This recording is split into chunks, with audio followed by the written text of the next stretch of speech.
Hello दोस्तों, मैं अभिषेक राय आपका हार्दिक स्वागत करता हूं हम अपने यूट्यूब चैनल पर। है ना। आज एक इम्पोर्टेंट टॉपिक है।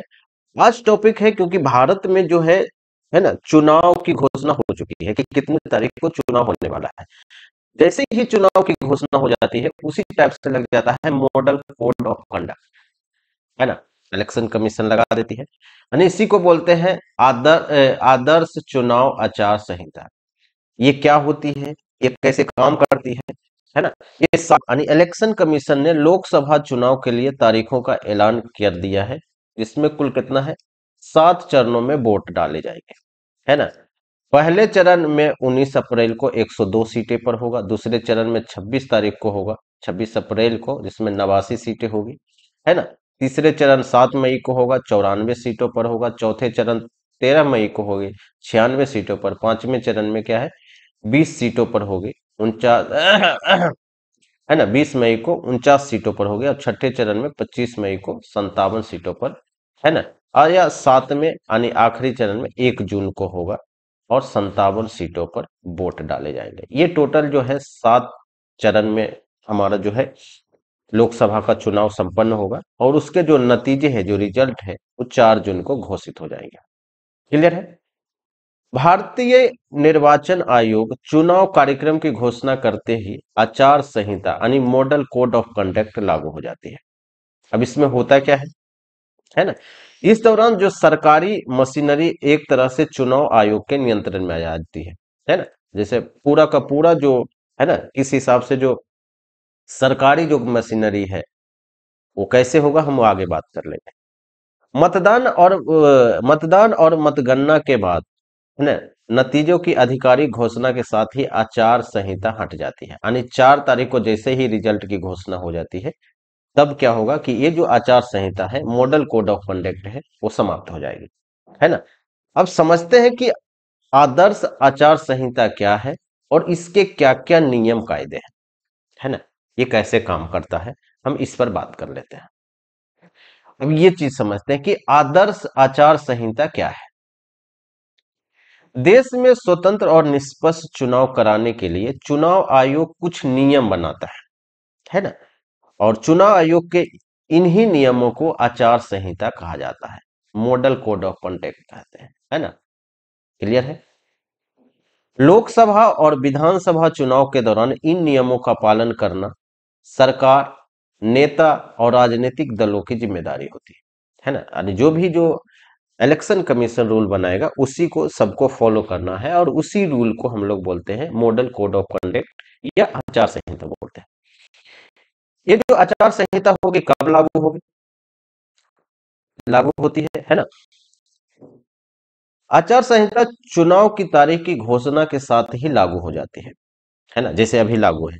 देश में लोकसभा के चुनाव, है ना, हर 5 साल पर होते हैं, और अलग अलग राज्यों और विधानसभा के चुनाव अलग अलग समय पर होते रहते हैं। चुनाव आयोग के चुनाव कार्यक्रम का ऐलान करते ही, है ना, कि आचार संहिता लागू हो जाती है। यानी जिस तारीख को, है ना, चुनाव आयोग ने घोषणा करती है, उसी दिन से जो है आचार संहिता लागू हो जाती है। क्लियर है कि जैसे अभी आचार संहिता क्या है, लागू है, लेकिन वोट कितनी तारीख से पड़ेंगे, 19 अप्रैल से। है ना। ये चीजें हैं। क्लियर। और ये आचार संहिता कब तक लागू रहेगी। क्लियर। आचार संहिता चुनाव प्रक्रिया के संपन्न होने तक लागू रहती है ना। यानी चुनाव की तारीख के घोषणा के साथ ही आचार संहिता देश में लगती है, और वोटों की गिनती होने तक क्या होती है, जारी होती है ना। यानी जब रिजल्ट आ जाएगा, है ना, तो 4 जून तक ये क्या रहेगा, रात तक ये जारी रहेगा। जैसे रिजल्ट की घोषणा हो जाती है, जो आचार संहिता है वो समाप्त हो जाती है। क्लियर है। अब इसमें क्या रूल है, आचार संहिता में क्या चीज ऐसा लिखा होता है ना, जो इलेक्शन कमीशन जो नियम बनाती है उसमें क्या लिखा रहता है। चुनाव आचार संहिता लागू होने के बाद कई नियम लागू हो जाते हैं, है ना। इन्हीं की अवहेलना कोई भी राजनीतिक दल या राजनेता नहीं कर सकता है। अगर ऐसा करता है तो फिर इलेक्शन कमीशन एक्शन लेती है। क्लियर है। कोई भी सजा दे सकती है। पहला चीज है, सार्वजनिक धन का इस्तेमाल किसी विशेष राजनीतिक दल या नेता को फायदा पहुंचाने वाले काम के लिए नहीं होगा। जैसे अगर पीएम चाहेंगे कि जो सरकारी पैसा से, है ना, हम बिहार में आके जो है चुनाव प्रचार करें, तो ऐसा नहीं होगा। अगर अभी वो आते हैं, क्या चीज से, हेलीकॉप्टर से आते हैं या किसी भी चीज से आते हैं, तो बीजेपी अपना पैसा खर्च करती है ना। और वही तो है जिसको हम बोलते हैं ना चुनावी चंदा, तो वो सारा पैसा इस वक्त खर्च होता है। यानी हम लोग का पैसा या सरकारी पैसा खर्च नहीं होता है। वही चीजें हैं, सरकारी गाड़ी, है ना, सरकारी विमान या सरकारी बंगले का इस्तेमाल जो है चुनाव आयोग, चुनाव प्रचार के लिए नहीं किया जाएगा। क्लियर है।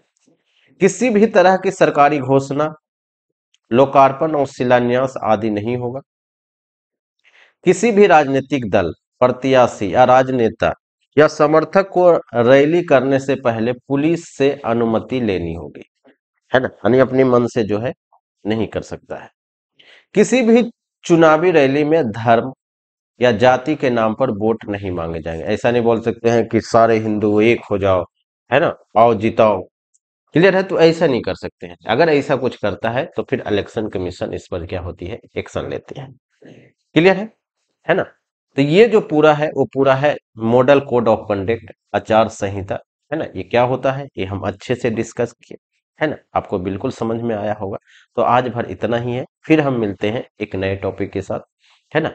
Thank you.